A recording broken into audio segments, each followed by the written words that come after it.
All right, welcome to Sport Talk on Enterprise TV, where sport news from the four corners of the world are delivered at its best. I am John Olasukomi. Join me and let's ride together. If you are joining us for the first time, please do well to follow us across all our social media platforms at Enterprise TV 7.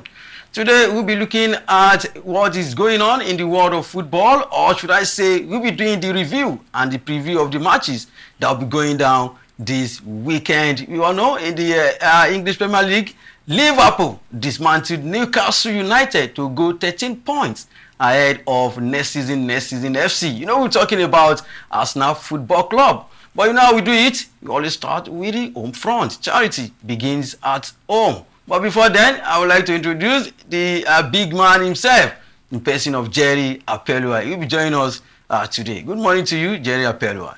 Yeah, good morning, Sukomi. And they say, never walk alone. Definitely I'm with you. And we'll never walk I love alone that. On the show this lovely morning. A lot to talk about in the very exciting world of sport. You are happy? Liverpool are 13 points on top of the log table, as we say. For me, it is done and dusted. I don't know for all Arsenal fans out there. All right, let's start with local football. Niger Tornadoes secured a valuable 3 points on the road against Lobby Stars of Makurdi in an NPFL Matchday 26 clash. The Koala Boys compounded the woes of Lobby Stars after a comfortable away 2-0 victory in Bauchi to record their 4th win away from home this season. Enugu Rangers dismantled the relegation-threatened Sunshine Stars at the Cathedral in Enugu, while Anas Yusuf, 14th goal of the season, helped Nasarawa United to beat league leaders Remo Stars in Lafia. All right, Jerry Apelua, I know we discussed about MPFL last season where Remo Stars were leading as at last week with 10 points, but they lost this weekend.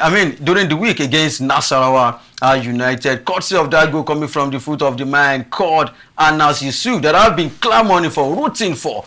That Eric Chell should look at this side, despite the fact that we have a lot of strikers, but this young man has been doing wonderfully well in the MPFL. 9 points. Remo Stars are leading Shooting Stars of Ibadan that played a 1-1 draw in Aba against Enyimba Football Club. For me, like I said last week, it is done and dusted in the MPFL. I don't know whether Jerry Apelua have any contrary opinion to that one. Yeah, the thing is that when the team at the top is dropping points, what now happens to the team on the 2nd and the 3rd position? We're talking about Shooting Stars. Shooting Stars also played the draw. Yes, of course. And that does not help their cause in chasing Remo Stars as far as the league title is concerned. So Remo Stars, whether they draw points, you cannot guarantee that Shooting Stars will be able to keep up in getting the necessary 3 points. But you will say they have dropped 3 points and Shooting Stars have gained 1 more point. But it is still not enough to put Remo Stars in a situation where they should be very, very worried. But definitely, we hope that they can... 12 more games to be played. Yeah, 12 more games to be played. Did they still stand a chance to win these? Shooting Stars. It's going to be very, very, very... It's going to take a drama miracle. Something like what happened with the Golden Eaglets, where they came back for a 4-0 disadvantage to recover and win that game. But definitely, I don't see that drama miracle happening for Shooting Stars because we are talking about league games. They're still going to be playing away games. And home games. Even Remo Stars too. They're going to be playing away games. But Remo Stars will need to leave out this complacency and maybe be better when it comes to away games. But no hard feelings. Nasarawa United just changed management and they needed a result. That is why it was really difficult for Remo Stars. But good one for them. How about Anas Yusuf's performance so far this season? 14 league goal in the MPFL. Don't you think Eric Chell to look at his side? Yeah, for MPFL players, I had the argument posted yesterday with one of my guys concerning inviting MPFL players to be a part of the team, trying to discourage opportunities for players like Chuba Akpor making a return. Why not look at the MPFL? I think the MPFL is a very interesting league, but definitely has a disadvantage over other leagues when it comes to Europe. But maybe if he's given his chance, maybe from the bench. But these 2 games against Rwanda and Zimbabwe are very, very crucial. So it'll be very difficult to make such decision. It's a must-win game for Eric Chell and, of course, the Super Eagles of Nigeria. Let's take a look at the MPFL fixtures for this weekend. The Sunshine Stars at home against Kwara United. Abia Warriors versus Nasarawa United. Bayelsa United will host the King of Drosu, Bendel Insurance. Niger Tornadoes at home against struggling Enyimba Forme. And, of course, Kano Pillars at home against the champions. Enugu Rangers. Remo Stars versus Plateau United. What are your thoughts on this one in the Kenya? Remo Stars versus Plateau United. Yeah, it's Remo Stars all the way. But Plateau United. Because they're playing at home? Yeah, but Plateau United are no pushover. We've seen them even go away to pick points. So it's going to be very, very difficult for Remo Stars. If you take a look at their head-to-head, yeah, whenever you're playing at home, you get your 3 points. Yeah. But take a look at the last 5 games. I think Plateau United has done really, really well, more than Remo Stars. Yeah, they talking about away from, right? But Remo Stars, knowing that they just lost their last game against Nasarawa United, will not want to have a back-to-back defeat. Yeah, because the last time they played at the Kenya, they struggled against Kwara United. It took them like 80-something minutes to get those 2 goals. You know, that's how difficult it is when the season is about to be over. Talking about the last games of the season, you see teams, you play teams who are battling relegation, you play teams who want to make the top 4, you play teams who want to make the Confederations Cup slot. So there's a lot of difficult decisions that will have to be made by various teams. So every game counts. Every team is playing that game as if it's their last game of the season. So Remo Stars, knowing that they are chasing the title, will have to be very, very, very strong. Most especially when it comes to home games. So all right, Remo Stars all the way, according to Jerry Apello. And the last game is Ikorodu City versus Atlanta.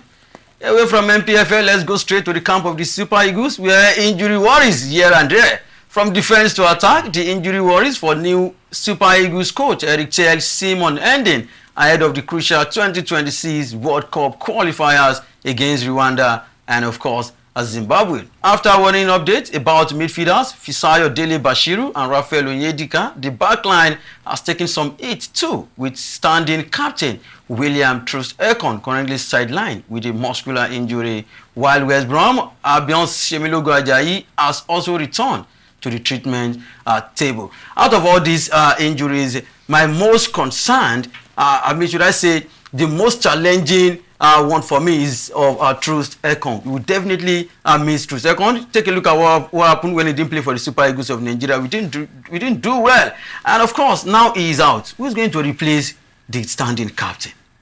Yeah, it's a difficult one for Eric Chell. I take a look at the fact that William Troost-Ekong is the rock as far as that defense is concerned. It used to be between him and Leon Balogun. When Leon Balogun gave way due to politics behind the scene from the NFF, the ball now stopped on Troost-Ekong. And let's not forget, before the last Nations Cup, talking about the coach, Pesero was going to drop Troost-Ekong, saying that he was old, he was not on form. Alongside Kenneth Umeru. Yeah, alongside Kenneth Umeru. So there was pressure on him that he has to take Troost-Ekong. And it was a last-minute pressure to take him. And eventually, Troost-Ekong came to the Nations Cup with a point to prove that he is still there when it comes to top quality. And he has been doing that.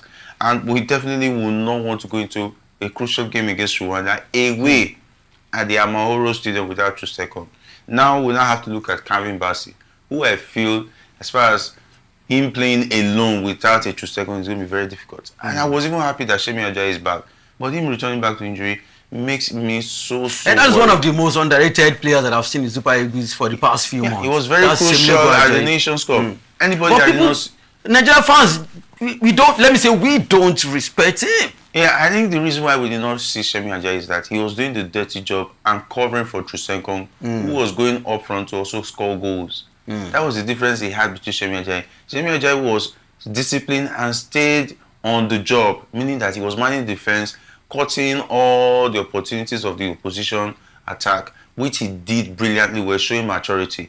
And of course, without him, I tell you, Troost-Ekong will not be smiling and be the celebrated defender. So he's more like that kind of a player. Every player, every team has such kind of players. They don't. So are you saying we are good to go even without William Troost-Ekong against Rwanda and of course Definitely Zimbabwe? not. Definitely not. I'm really worried about the pairing that Chell is going to be using, because now he's coming to a fresh team. if his first crucial game and going without the best legs, it's going to be very difficult for him. So because whoever he makes to play that role without Troost-Ekong, he's going to be judged based on making such a big decision in the heart of defense. So I don't envy Eric Choi right now. I don't envy him. All right, away from that, let's move straight to Austin Jay-Jay Okocha, Mikel Obi, and of course, Jamie Carragher saga. I know Jada Pelua is a Liverpool fan. He might want to be, you know.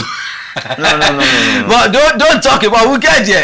Former Super Eagles captain, Austin Jay-Jay Okocha has hit back at ex-Liverpool defender Jamie Carragher. There are some players that will say something, you just overlook it.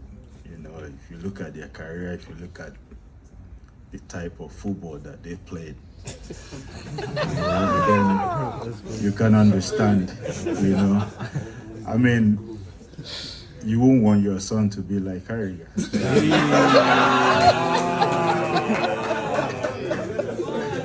So he can never appreciate African football or the talents that come from Africa. Over his controversial comments regarding the African Cup of Nations and its significance in the Ballon d'Or race, Carragher suggested that even if Mo Salah won AFCON, it will not significantly enhance his chances of clinching the prestigious award. Now, I quote, according to Carragher, he said, Salah is at a disadvantage playing for Egypt in terms of him winning the Ballon d'Or. If Salah had an average season at Liverpool but won the AFCON and was the player of the tournament, I don't think he will win the Ballon d'Or because I don't think the AFCON carries the weight of other tournaments. What's the difference between AFCON, Euros, the South America? Because I remember there was a time Lionel Messi won South America and I mean the Copa America, and of course he still won the Ballon d'Or. So what's the difference between Nations Cup, Copa America and Euros? Yeah, the thing is that where was Messi playing as far as club level is concerned? He was playing in Barcelona. And this is someone who has won the Ballon d'Or on several occasions. Yes, of course. And definitely, if he even wins one trophy, people will still look at it that he's still up there. Take a look at the competition he has. How many players are even better than Messi? That's the question. And the sentiment around the fact that he is Lionel Messi will always give him an edge over a lot of players. Yes, of course. Which I feel is unfair to players who have a good season. If they have a good season and Messi did not have up to that season, forget his Lionel Messi. Give it to the player who did well that season.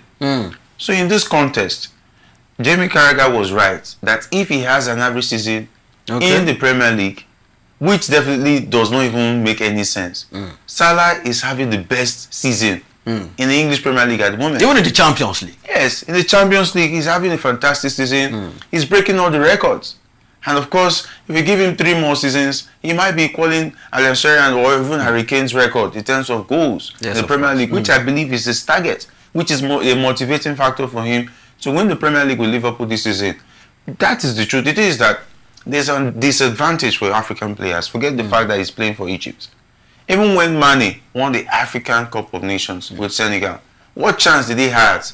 Did he have against players like the Erling Haalands of this world?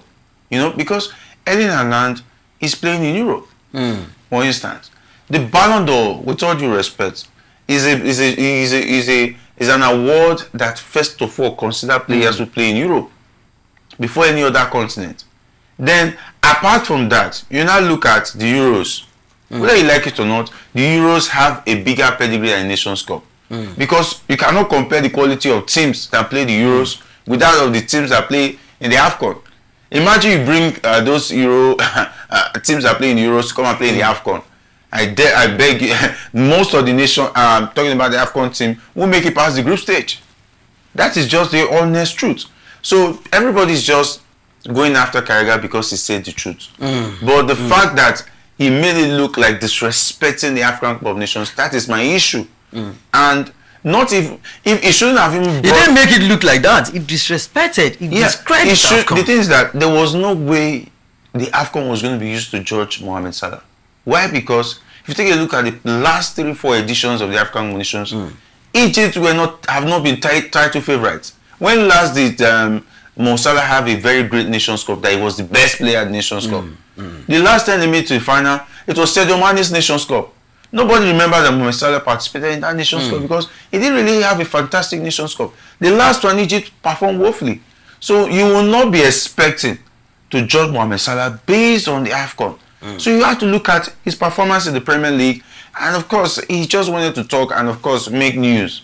And he eventually succeeded in doing that. Talking about the fact that even went ahead to apologize. Let's also take that into cognizance. He apologized, saying his comments were clumsy, but he still stood by what he said, which was right. Yeah. Okay, let's go straight to what Austin Jay-Jay Okocha said concerning that. He said something about some players that like we have some players that would say something and we just overlook it. Maybe he's talking like, okay, maybe he's talking about the likes of Ronaldo, De Lima, Cristiano Ronaldo, Lionel Messi. You just look at it. But if you take a look at some players just like Carragher, that has not won Euros.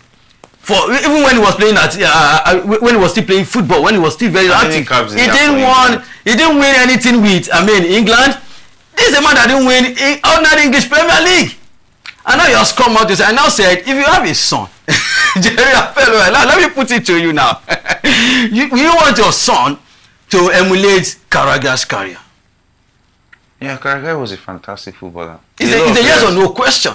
There are a lot of players that it's a yes or no question, Jerry Apello, right? No, among other opportunities to let's just talk about Jamie Carragher and what Austin Jay-Jay Okocha said. You don't want your son to be like Jamie Carragher. Even me. The thing is that if I look at every other opportunities out there, we have a lot of players who played with Jamie Carragher from the academy level who did not get to the stage he got to. But Jerry Apello, who would you prefer? Steven Gerrard, Jamie Carragher. Frank Lampard, Jamie Carragher. Definitely nobody will. John Terry, Jamie Carragher. This is that you will not prefer a better success. I know you will talk from the angle of a Liverpool. It's all right. It is that. No problem. Calm down. I will not prefer success. And look at better success and not prefer better success over success. So that's a no for you. That's a no for you. I will just go with that. Yeah. All right, away from local football, let's move straight to foreign football. Liverpool are 13 points clear at the top of the Premier League table. Liverpool's 2-0 victory over Newcastle United at Anfield moved on a slot side 13 points ahead of second placed Arsenal in the Premier League. And Slot was absent from the touchline for the game as it began 7-2 match suspension. Now, let's go straight to the camp of, Liverpool now. There is Szoboszlai, there is McAllister, there is Cody Gakpo, and of course, Slot, all enjoying party on Salah's night. But when you go to Arsenal, they have rice, they have, they signed Timber just to cook the rice. They have Thomas, but at the end of the day, no party. So what's going on? Yeah, the fact that even Arteta came out of that game and said they were able to get 4 points against Nottingham Forest, and Liverpool only managed to get 1 point, and people should judge. And they're trailing with 13 points. Yeah, and he said people should judge who is the better team. So from that point of view, I think Arteta still sees his team better than Liverpool, judging from head-to-head against Nottingham Forest. And the question is it Nottingham Forest that he used to play against Nottingham Forest? Is it what he used to judge who will win the league at the end of the season? Don't talk about it. So, because you beat Man City 5-1, they should give you the league. Because you have better head-to-head record. It's just 3 points. Yeah, it's just 3 points. But I think Mikel Arteta has become a broken record. A man who is falling. Another Obasa when it comes to the English Premier League, who is looking for any means to drag everybody along with him. This man has become successful in failure. For the past seasons, he has been... Another Arsene Wenger in the making. Yeah, I think if Arsene Wenger did better.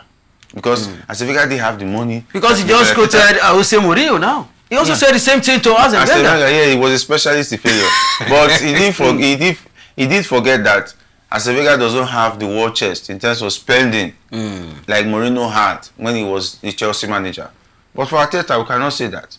He had the open check. He signed Declan Rice. For the first time, Arsenal signing a player for as much as 100 million pounds. And he didn't have to stop there. They had to make sure they signed a good striker. What did he do? He went to bring in Kai Havertz. Is Kai Havertz the answer? He tried to convert Kai Havertz to a striker. He did his best, but it was not enough. At a point, they started relying on Merino to score goals. I think West Ham disrupted that idea. 2 games, 0 goals, 1 point. And now for he's Arsenal. saying he's waiting for Saka and Martinelli to return. Okay. That is when everything would have We'll been be done there. and dusted. We'll But some be Arsenal there. fans still have hopes. I think I saw an Arsenal fan send me. You still have hopes? Yeah, he Okay. sent me a graphic picture of Arsene Wenger reminding me that there was a time when Arsenal were 13 points behind Manchester Okay. United and they came back. We'll be there. We'll see. This same Arsenal, I still tell you, they are still going to lose games. And I can't wait for the day when they will be giving the guard of honor in the game against Liverpool at Anfield. By then, Liverpool would have already been crowned champions. All right, and of course, in Old Trafford, Manchester United managed to win with 10 men against Ipswich Town. It's crazy. Well, it is what it is. 3-2, they won that one against Ipswich Town. All right, this weekend, no EPL fixtures. Let's go straight to FA Cup fixtures. This weekend, Aston Villa versus Cardiff, Crystal Palace at home against Millwall, Bournemouth versus Wolverhampton Wanderers, Man City versus Plymouth, Newcastle will host Brighton, Manchester United versus Fulham, Nottingham Forest against Ipswich Town. Let's move straight to La Liga fixtures. Real Betis versus Real Madrid, and of course, good news for Real Betis. Anthony is back. Atletico Madrid versus Bilbao, Barcelona versus Real Sociedad. I mean, the La Liga, the pressure on Barcelona, Real Madrid, and of course, Atletico Madrid is getting tougher. I mean, Barcelona tied with Real Madrid on the same point, and of course, they are leading Atletico Madrid with just 1 point. Where is this pendulum swinging to, Jay-Jay Okocha? Yeah, I think the way the La Liga is going, it makes a lot of interesting read. Had it been not for the injuries to Real Madrid, by now they should be alongside Barcelona, because Barcelona sometimes prove that they want to run away with the league after what they did to Real Madrid on both occasions. Of course, we know the result. Hansi Flick has found a way to beat Real. But if Real, with the fact that talking about their defender is already back, and maybe Asensio is also doing well, and of course, I saw the brilliant goal by Luka Modric. Of course. It shows that Real Madrid still has what it takes to run down this league to the last minute. So Barcelona is not home and dry. They're on the same point. So anybody that slip up right now is over. And Atletico Madrid just 1 point behind them. So if the two teams slip up, Atletico Madrid is ready to also take advantage. The likes of Alvarez is doing fantastically well for them right now. Antoine Griezmann. Banging in goals and giving assists. Antoine Griezmann as well. So I like the 3-horse race here, but something still tells me it might be a Barcelona season. All right, let's see how it goes. All right, in Italian Serie A, Como just opened the league for the likes of Atalanta, Inter Milan, and of course, maybe Juventus or Napoli. I can see how you're standing. All right, Atalanta versus Venezia. Napoli at home against Inter Milan, Roma against Como, Milan versus Lazio, and on Monday, Juventus will tackle Verona. All right, that is how much we can take on Sport Tour on Enterprise TV 7. Endeavor to subscribe to our YouTube channel. We are at Enterprise TV 7. Click the notification bell and also follow us on all our social media platforms at Enterprise TV 7. Visit our website www.enterprisetvnews.com. And of course, Jerry Apello has been great on the show this wonderful afternoon. Yeah, it's been a pleasure being with you. Maybe by some other time will come, we'll be looking at celebrating the league title win. Okay. And of course, Real Stars. All right, my name remains John Olashkomi. See you next time on Sport Talk.